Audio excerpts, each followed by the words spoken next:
again at the top of the list when it comes to beer drinking cities.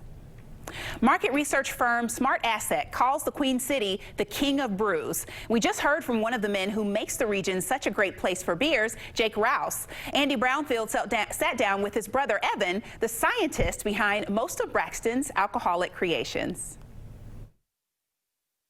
All right, so I'm here with Evan Rouse, the Chief Innovation Officer of Covington-based Braxton Brewing.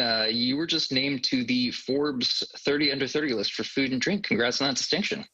Thank you, and thanks for having me on. Absolutely.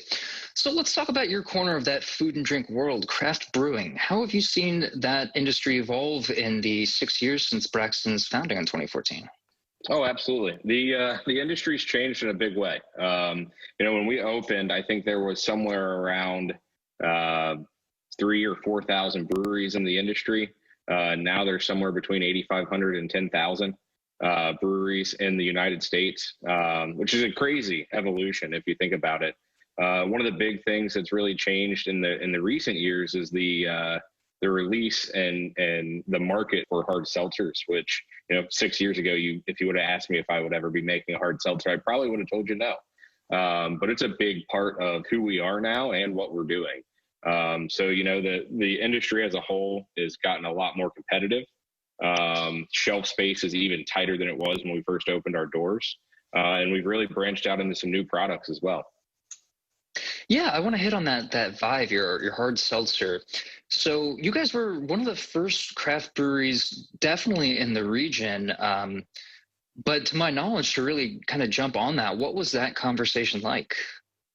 It was it was not an easy conversation at first. Jake, our CEO, and my brother brought the idea to me as more of a proposition. Like, do you think you can make a product like this? Because I think they're going to be big. And my passion being in beer, I wasn't very excited about that.